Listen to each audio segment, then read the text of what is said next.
Okay. The this week is Parshas Vayeishev, and also it's the week of Chanukah. So I would like to discuss some of the similarities. I've discussed in the years past some similarities. I'll discuss maybe different similarities this year. Connections between Parshas Vayeishev and Chanukah. Now, it's interesting when you take a look at the holiday of Chanukah, as it's discussed in the Gemara. You see that there are similarities between Chanukah and Sukkot. First of all, according to the opinion of Beis Shammai, so there are 8 candles, 7 candles, 6 candles. We go in downward order. Beis Hillel's opinion is that the first night is 1 candle, the second night 2 candles, the third night 3 candles, because of Malin B'Kodesh Ve'Moridim. Because when it comes to holiness, we go up rather than going down. However, Beis Shammai says that we observe we go downward. The first night 8 candles, the second night 7 candles, and the Gemara, when it discusses the reason for Beis Shammai Shita, for the opinion of Beis Shammai, why we go 8, 7, 6 instead of 1, 2, 3, as Beis Hillel says, and is our practice. So the Gemara suggests that Beis Shammai draws an analogy between Sukkot and Chanukah.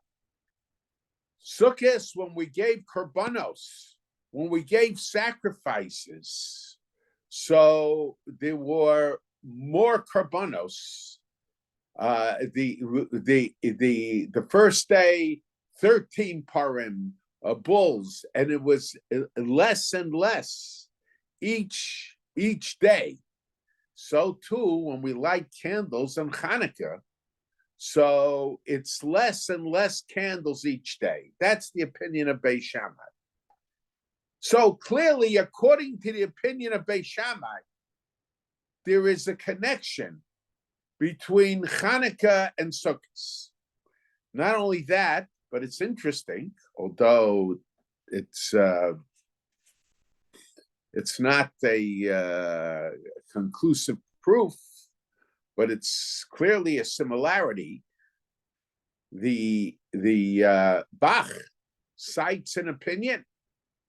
Of course, that's not our custom, but he even suggests that the first Chanukah was observed that way, that the 8 days of Chanukah, the first day work, there was a practice, and he considered that Shita considered it a commendable practice to refrain from work on the first day of Chanukah and on the last day of Chanukah. And that would be similar to Sukkot, when he doesn't mention Sukkot, but that certainly could be one of the explanations. There are alternative explanations that could be given. But in other words, the Sukkot, the first day is a Yontif, the first day is prohibited from work, and the last day, Shmini Atzeres, is prohibited from work. And in Kabbalah and Chasidus, they also draw analogies between the different days of Sukkot and the different days of Sukkot and the different days of Chanukah. So I would like to understand, certainly according to the opinion of Beis Shammai, what is the similarity between Pesach and Shavuos, between Sukkot and Chanukah? Now, The simple answer would be that Chanukah is the holiday. It's Sukkot is the holiday of the Mizbeach. It's the holiday of the altar. Many korbanos were given on the Mizbeach, on the altar, on Sukkot. The Simchas Beis Sheva, and they would cry out and say, Yofi l'cha Mizbeach, Yofi l'cha Mizbeach. And what is interesting is that from the Gemara in Tainus, it appears that the Greeks, well, I shouldn't even say the Greeks, the Hellenists among the Jews, they aimed their arrows at the Mizbeach, at the altar. Bilga, who was a Jewish lady that was married to a Greek officer, she took her shoe or slipper when the Greek armies and the Hellenist armies entered the Beis Hamikdash, and she banged on the Mizbeach, banged on the altar, and said, you eat the money of the Jewish people with the korbanos that they give, but you do nothing for them. So clearly, and we know, Chanukah in its essence is the day of the dedication of the Mizbeach. It's a matter of fact, the kriyas of Chanukah, the reading of the Torah of Chanukah, and that's according to everybody, is the reading of the korbanos that the Nesiim, at the time of the dedication of the altar in the Mishkan, the korbanos that they gave, that's the reading for Chanukah. So clearly the celebration of Chanukah, essential part of the celebration of Chanukah is the Mizbeach, the altar. And Sukkot was also the holiday of the altar. So clearly there is a connection. And what is interesting is that on Sukkot, the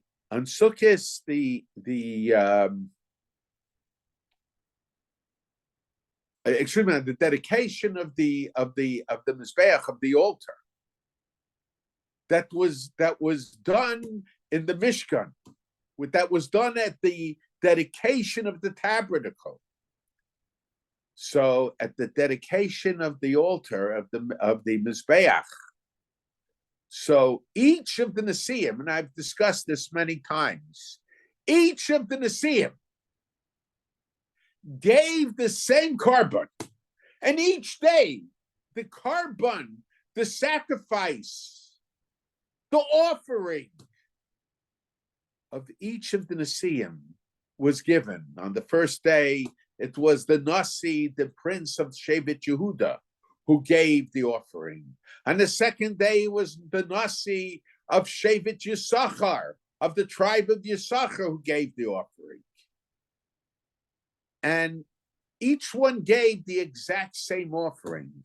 Nevertheless, the Torah repeats the ingredients of the offering 12 different times. Logic would have dictated the Torah is very stringent, I should say stingy, when it comes to words, very careful, not to put extra words. And the Torah here repeats the ingredients of the offering 12 times. Logic would have dictated that the Torah should have said, this is the offering of each of the Nesiim. The first day it was given by the Nasi, by the prince of the tribe of Yehuda. The second day by the prince of the tribe of Yisachar, and so on and so forth.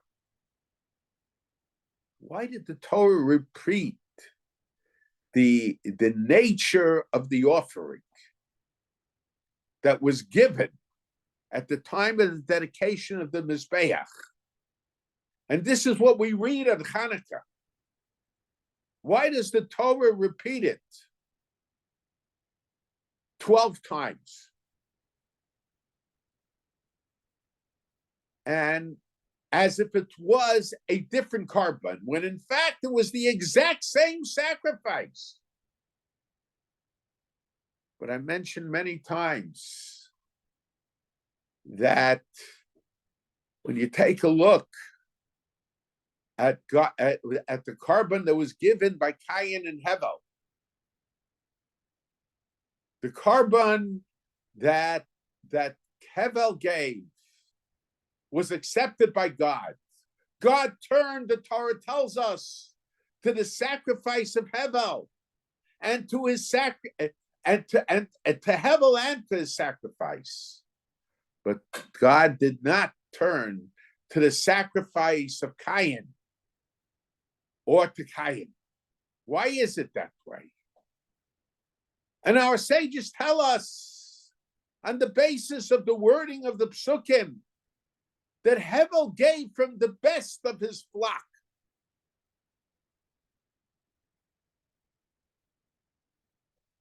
Hevel gave from the best of his flock. And because Hevel gave from the best of his flock, God turned to it. Whereas Cain gave from the worst of his produce. And it seems strange that because of the nature of what they gave, that made the difference. Certainly, God has no, as the Navi says, interest in the sacrifice. God says, what do I need these things for? The Karbanos are there, in a sense, to give us a spiritual uplift, to give us the ability to feel that we're closer to Him, to give us the feeling that we can attain kapara, atonement.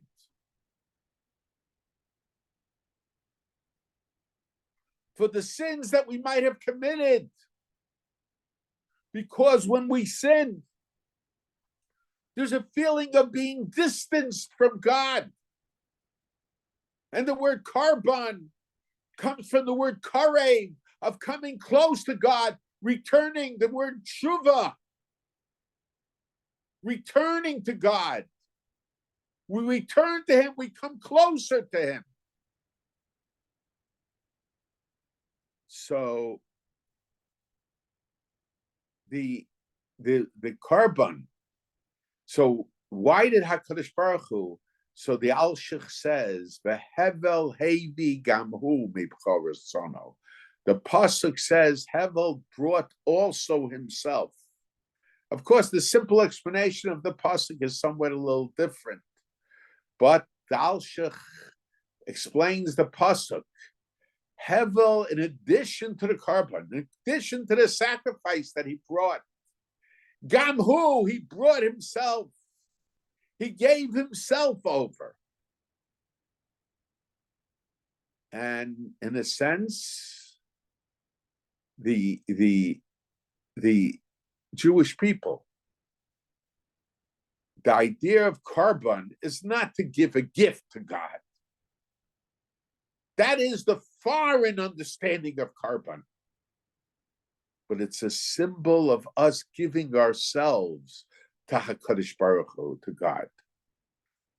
And I always mention my father's thought, Vayivra Elokim es ha'adam b'tzalmo.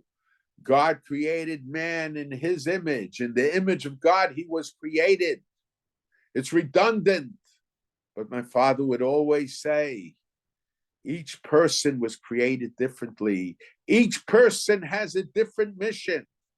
And even though you'll have 2 Nesiim, 3 Nesiim, 12 Nesiim, 12 princes of the prince of the 12 tribes, but they're 12 different people.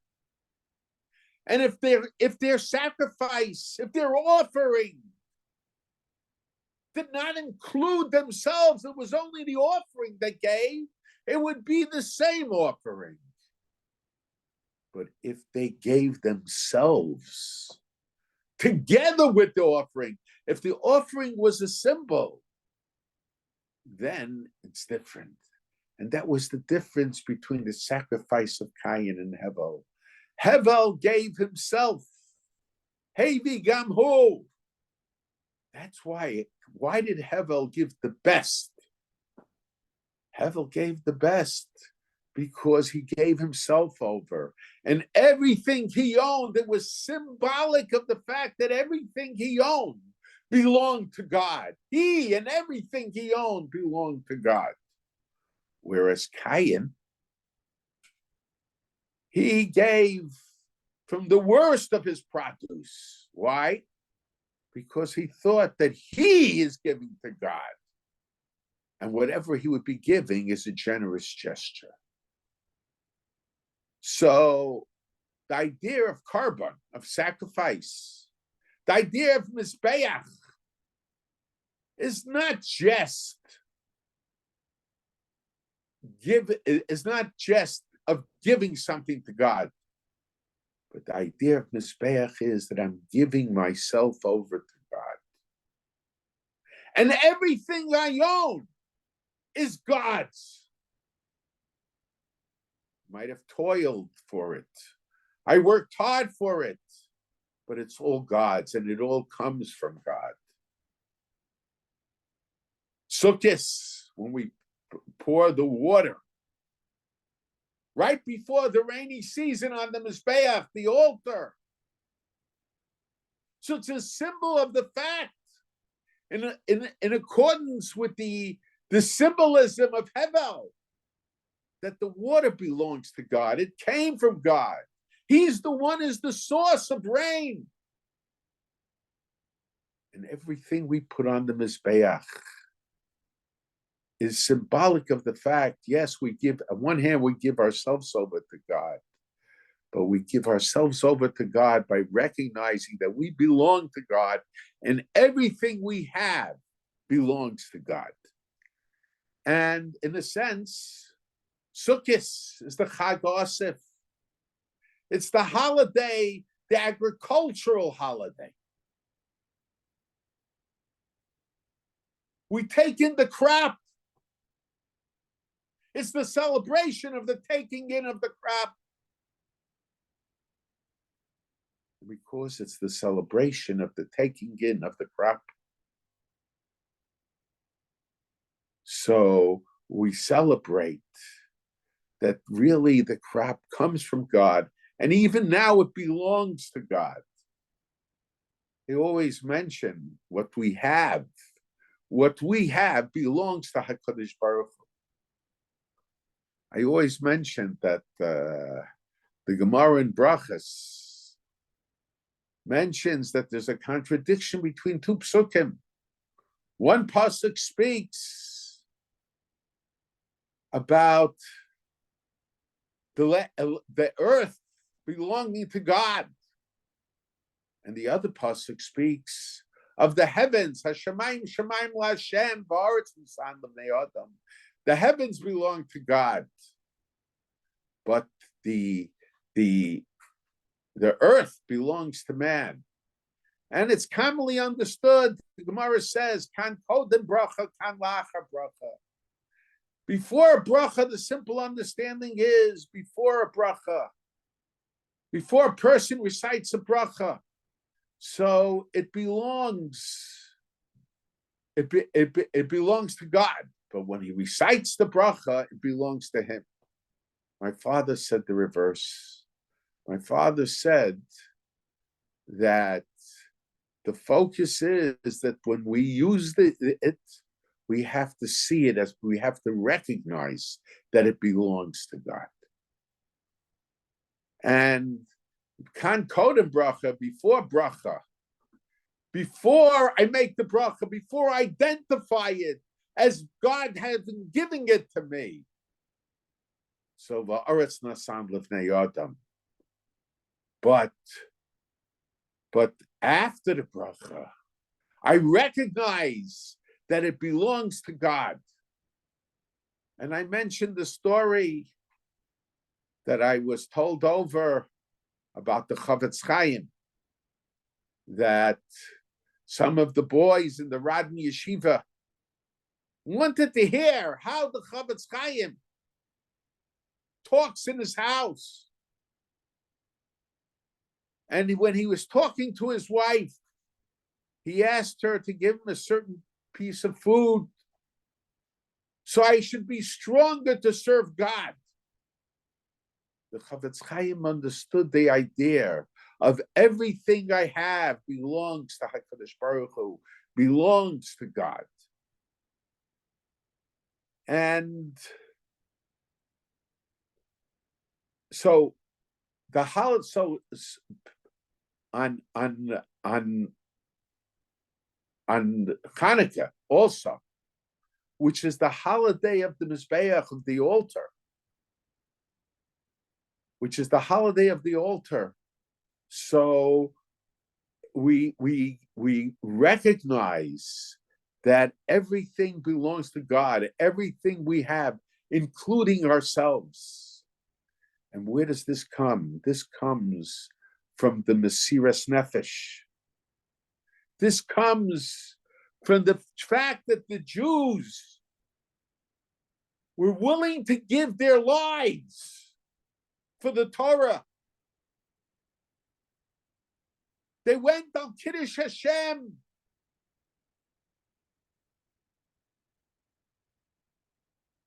Matisyahu Banav. And little by little, the other Jewish people joined them.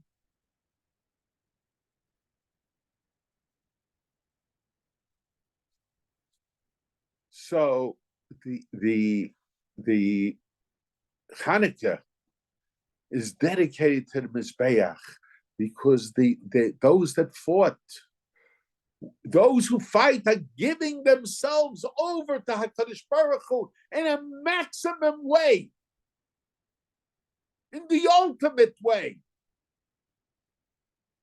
Even those that are not so religiously inclined.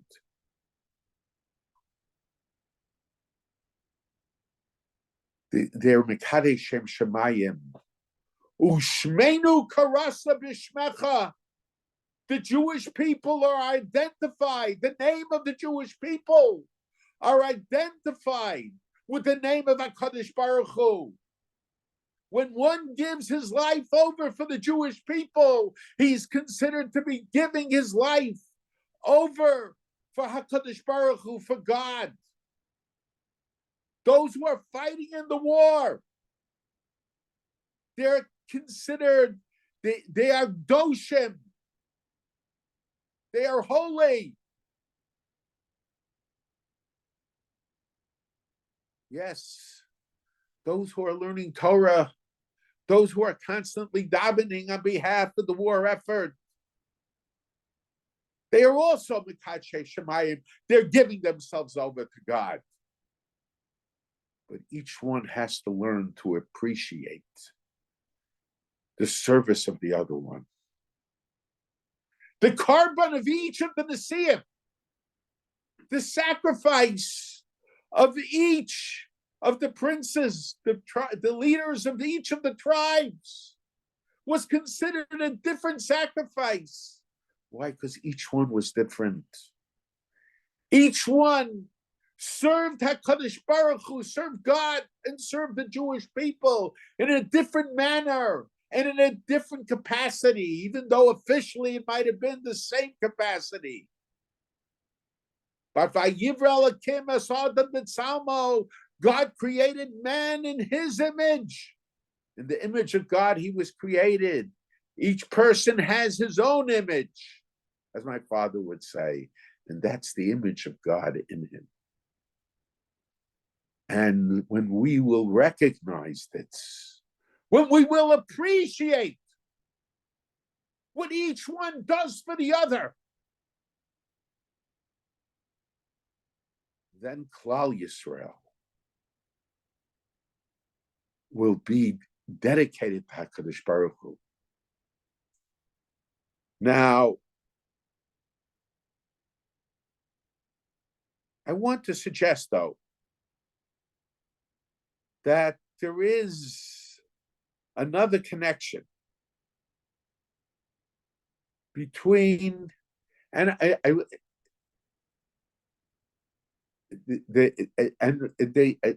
this also has to do with these three sedras, because in these three sedras we see separation between Klal Yisrael, between the sons of Yaakov, and ultimately they become unified again. Ultimately, the bond is restored. It seems like there was different attitudes between the children of the different wives of Yaakov. And there was resentment. And there were those looking down at others. And there seems to be that same sense we suffer from today. Each one looks down at the other one without understanding what each one is contributing to the other one. And I think those who learn Torah, they have to show the way. When they express appreciation for the others are doing for them, and I've said this many times recently, we can begin to hope that everybody will recognize. But so long as we don't show appreciation and recognition for those who are giving their lives on behalf of Klal Yisrael, and thereby on behalf of HaKadosh Baruch Hu, then there will never be the unity that's very important for Klal Yisrael. Those who learn Torah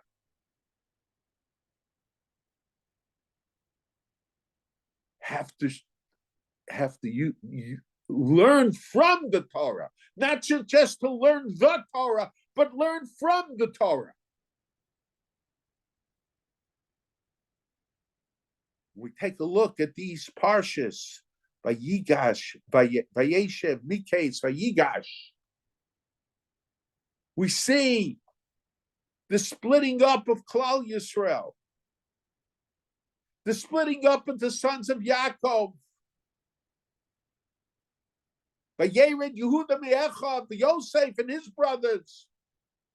We read about how the sons of Leah looked down on the sons of the Pelachim, according to Chazal, according to our sages.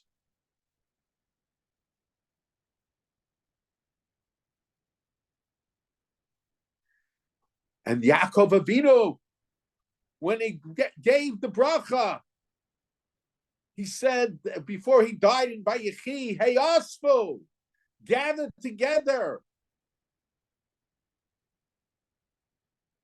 and form one group."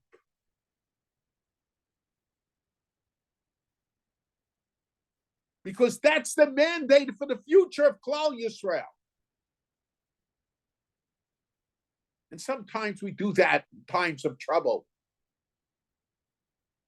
because we feel the danger of the situation.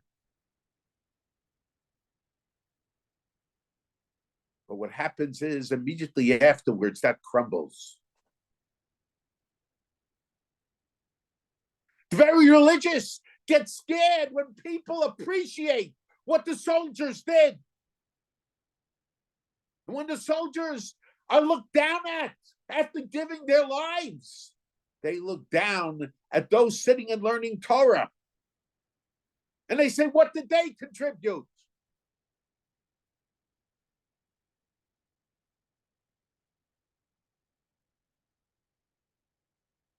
So the holiday of Chanukah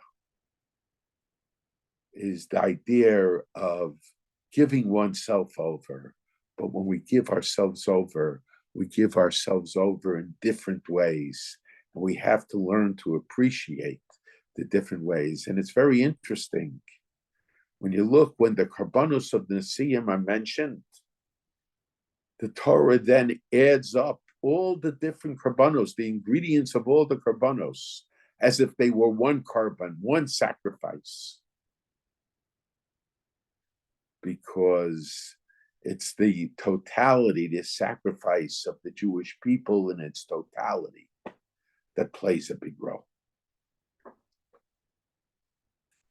Now, but I think there is another connection between Chanukah and Sukkot. And it's very interesting. In the Igros Rambam, the Rambam is talking there about those who criticized Jews who felt compelled, who did fit that those who criticized felt that the Jews did the wrong, certain Jews did the wrong thing, and they said they'll never be able to do tshuva. They'll never be able to repent. And the Rambam talks in very strong terms.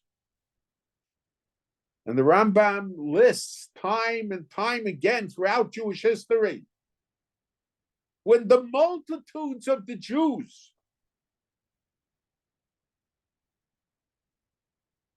very often the overwhelming majority of the Jews deviated from the way of the Torah, even to the extent of idol worshiping, of avodah zarah. And he says, ultimately, they came back.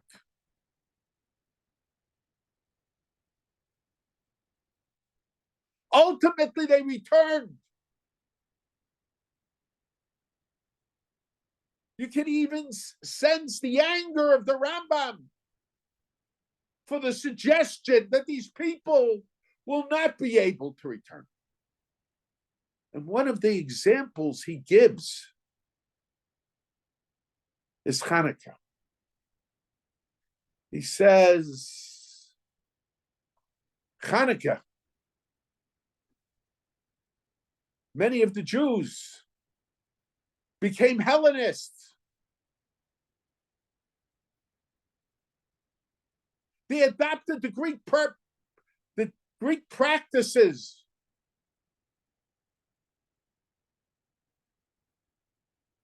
They wrote, Ein lanu chelek b'elokei Yisrael. They wrote it on their clothes, according to the Rambam.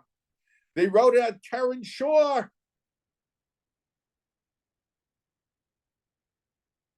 On the horns of their oxen.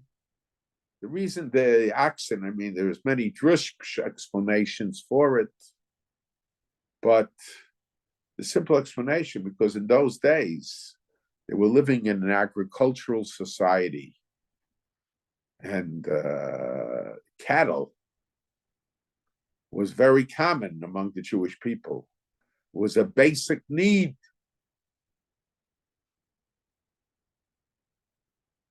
So if they wanted to function financially,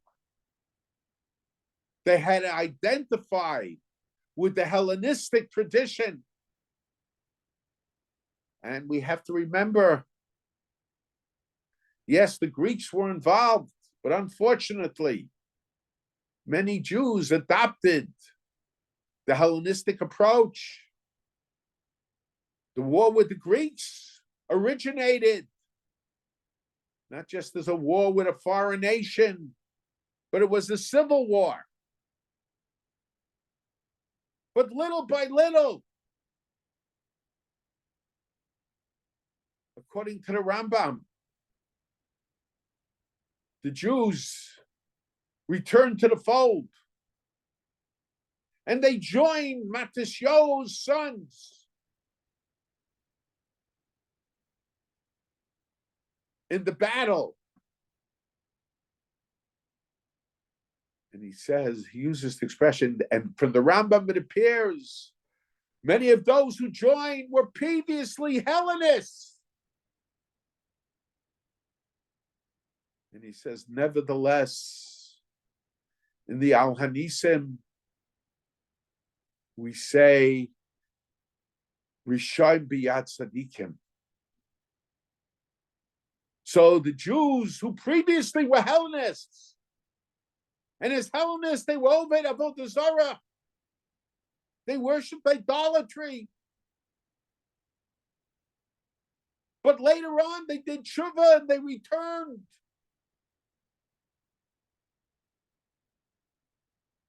So we're called tzaddikim, righteous.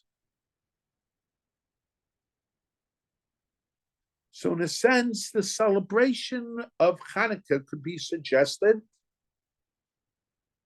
that it's a celebration of the people, of the success of the tshuva process. And what is Sukkot? The Medrash tells us Sukkot is the celebration of the kapara process, of the atonement process. It's immediately after Yom Kippurim.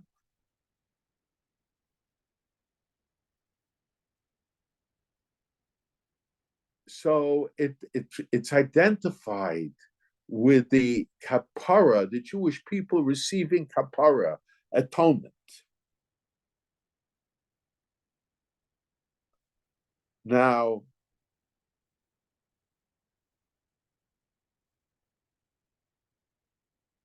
and what we see, and when we look into Sedra, in these Sedras, especially in this week's Sedra, we see that great people can make mistakes. The Shiftei Kah with Yosef. How do we explain? How do we explain the Shiftei Kah, what they did? They were ready to kill Yosef. Okay, then they put him they sold him. How do we explain that? I think the answer is that Yaakov, that Yosef would tell them his dreams. And in the dreams, he would talk about them bowing down to him.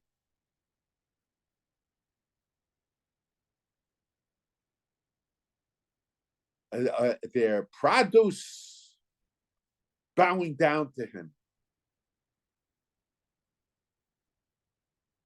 Bowing down to his produce. So now it didn't dawn on them that he's going to become the Mishnah Lamelech, the assistant to the king in Egypt. So they thought that he felt that he will be the successor of Yaakov. And who bows down to who? Servants bow down to their masters. Slaves bow down to those that own them. So in their minds, Yosef was suggesting that everything that they'll have will belong to him, and they will belong to him. and that he would be their master, and they would be his servants and slaves. And in those days, slaves, especially where the master did not demonstrate concern for them, did not have a very long life expectancy. So they saw Yosef as a rodate, as a pursuer. They imagined that he wanted to kill them. Why did Yosef tell them the dream? Yosef thought that, rightly so, that it was a message from heaven. And just like the halach is that a Navi has to give over the nevuah, has to give over the prophecy. So it would be proper for him to give over the message, the dream that he got. But he did not have the intentions that they assumed. So they made a mistake. Later on, they recognized their mistake. When they were in Egypt, when they went down, and they didn't realize that the person they were dealing with, the Mishnah Lamelech, was their brother Yosef. So they said to Reuven they said that they made a mistake, and Reuven, who was not involved in the sale of Yosef, he in a sense chastised them. He said, I warned you. But they recognized their mistake. They were great people. But great people make mistakes. But perhaps part of the idea here in these sedras is that people can correct the mistakes that they made. Even a great person who makes a mistake can correct. And I'm especially saying great people, because people very often are more tolerant, and not without reason, are more tolerant of people who made mistakes, who weren't great. But if a great person makes a mistake, then they're not tolerant. They don't refuse to recognize his tshuva.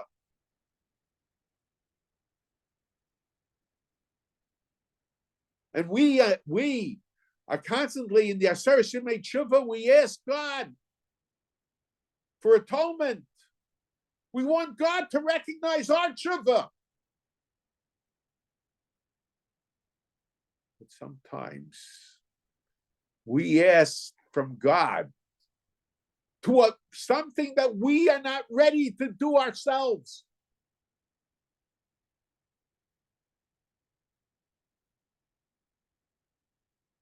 And perhaps a person should have known better. But everybody should know better. And the HaKadosh Baruch Hu shows rachamim. And if we want HaKadosh Baruch Hu to show rachamim to us, we have to show rachamim to others as well. We have to be able to recognize their tshuva. We have to re-accept them. And also, this Sedra tells us, according to Vayeishev, tell us, where was Reuven when they sold Yosef? Reuven went to do tshuva for a sin that he did.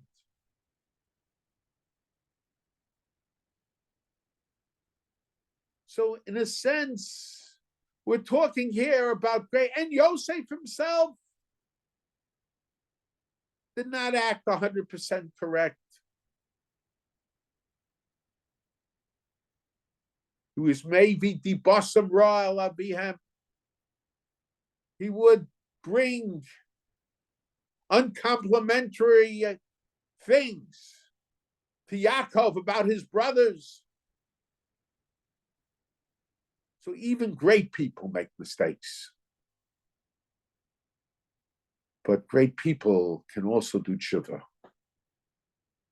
And those who do not refuse to recognize the tshuva, it's because they are not so great.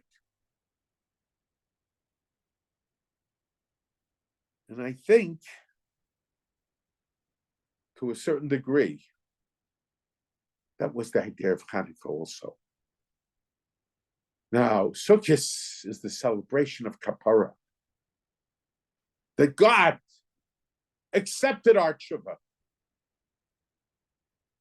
We have to recognize the tshuva that people do. You know, today we talk about tshuva movement of people who had no background.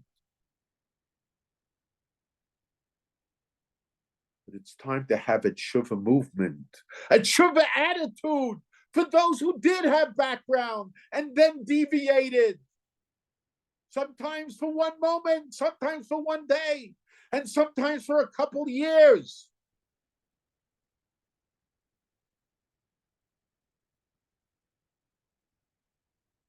You think those Jews that adopted the Hellenistic traditions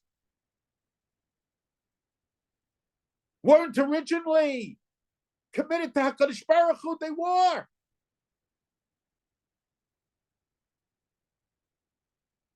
So Chanukah, to a certain degree, is the celebration of the present, those who became tzaddikim after deviating from the path.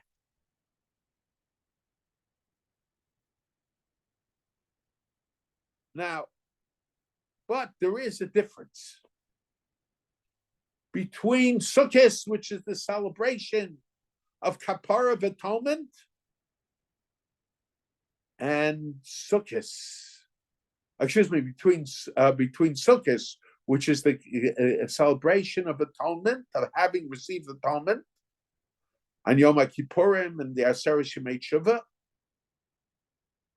and Chanukah, which is the celebration of people having returned to HaKadosh Baruch Hu, having become tzaddikim, and more than that, of our recognizing that they became tzaddikim. And thereby recognizing the righteousness of Klal Yisrael. Those who refuse to recognize that people can change, that once again they become Yerushalayim. It's not just against the individual. They are refusing to recognize the righteousness of Klal Yisrael. But there is a difference. Kapara, atonement, is mainly b'shamayim. It's in the heavens. And tshuva is down on earth. And so, in a sense, Chanukah is dedicated to the idea of recognizing the tshuva of the Jewish people. And it's very interesting when you take a look at the Alanisim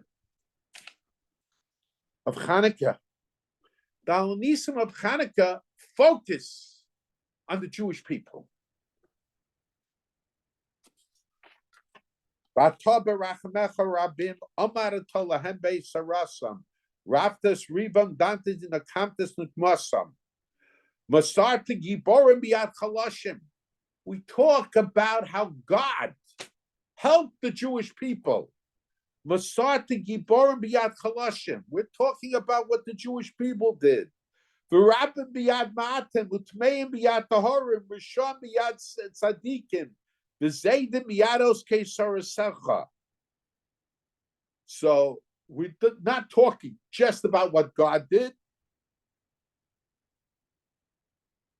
We talk about what God helped the Jewish people to do.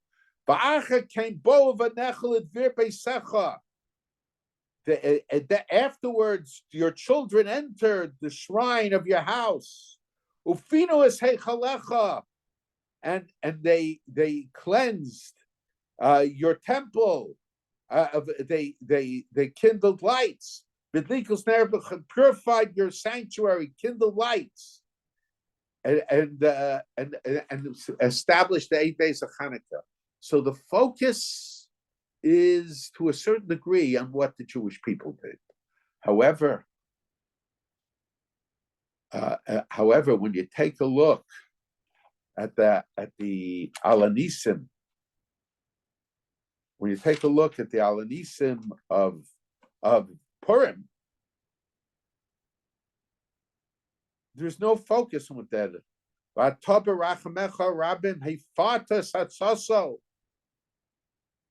You frustrated the council of Haman, Bikilkaltas Machshavto.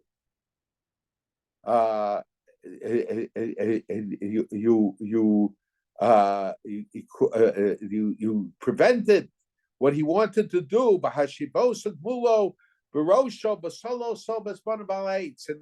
he was hung on the tree. Doesn't say what the Jewish people did. Now we know that the Jewish people had a fight. They had a war.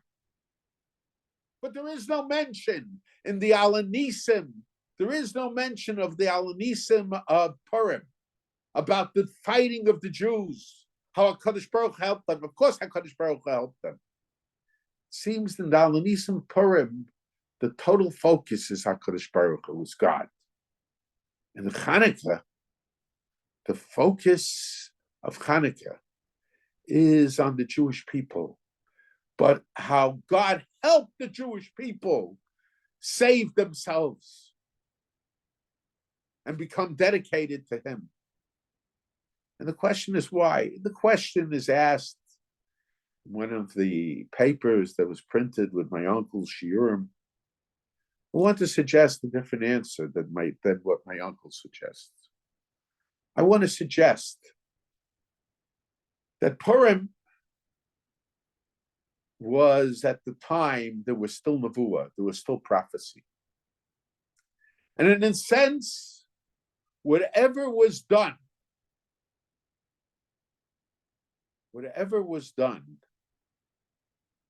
was done in a sense with the consent of HaKadosh Baruch Hu. I don't know.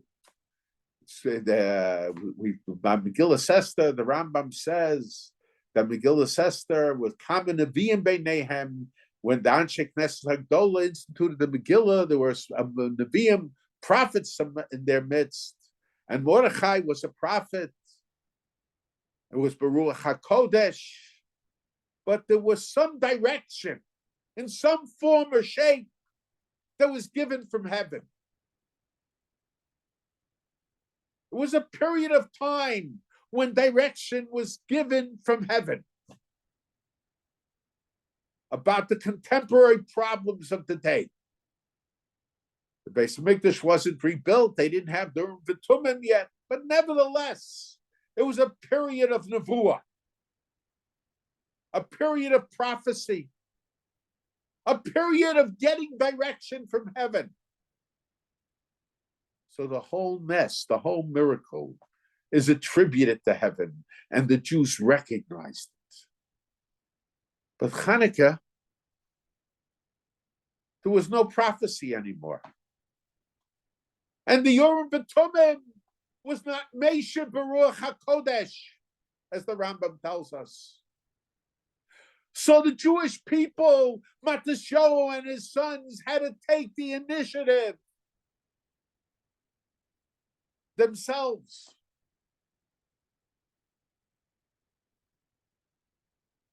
And they had to fight themselves. Even though Shevet Levi, there certainly were no people that were as distant from war as Shevet Levi, as the Kohanim. But b'mokom sheinish, mishtatim liyosish, and they inspired the Jewish people to join them in battle against the Hellenists and against the Greeks and many people gave up their Hellenism because of it. When we recognize there are people fighting for the Jewish people, for the Masorah, other people joined. And in a sense, I think this might also be a current connection between, true, there is a difference, but when we don't have guidance from heaven in the form of Nevuah, in the form of Ruach HaKodesh, it's based on Torah. Nevertheless, we have to realize that this is a period of time that we have to take initiative. If we don't take initiative, if people don't fight, if there are people who are not, if there are no soldiers to fight, if you believe there's no need for soldiers, then Torah will disintegrate. The Jewish people will be destroyed. What is tshuva? The two things that I suggested, it's really all one. Because tshuva is giving oneself over to HaKadosh Baruch Hu. Returning to HaKadosh Baruch Hu. Rambam says, look how great tshuva is. When a person was a sinner, there was a wall that separated him from God. And now when he did tshuva, that wall is removed. And he's owned by HaKadosh Baruch Hu. We have to come to recognize that Chanukah, Sukkot, which is dedicated to the Mizbeach, to giving oneself over, that's the idea of giving oneself over to HaKadosh Baruch Hu, and all the Jews that are Moshe Nefesh, in one form or another, are giving themselves over to HaKadosh Baruch Hu. Ushmeinu karasa b'shmecha. And we have to recognize what each Jew is contributing. And when we recognize what each Jew is contributing, each Jew in his own way, then the sacrifices of all the Jewish people will become one sacrifice and will be considered as a nation being dedicated to HaKadosh Baruch Hu. If anyone has any questions, please put them in the chat.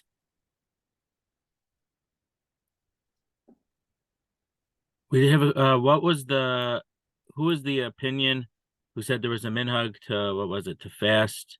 I think not fast to not doing malacha on the first and last day of Chanukah. I think it was the Maharil. The Bach brings down the name of the Maharil, I think. He says Chanukah's Chanukah pay, they rested from work. He says it's not Chanu from Milchama. It's Chanu from work, because the 25th and the 8th day, that varies what day it is. The 8th day is a day of that preferably people should rest from work.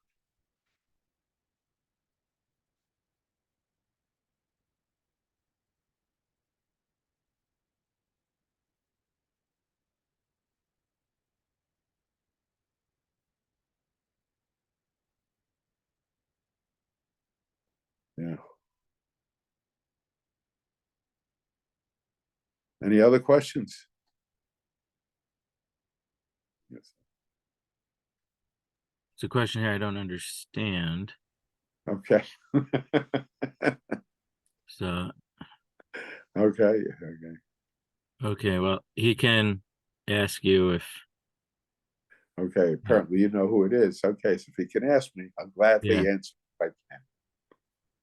Okay, so Shabbat Tov, everyone. We should hear good news. Yeah. Okay. The next Sunday, we'll have a share again. Okay. Okay.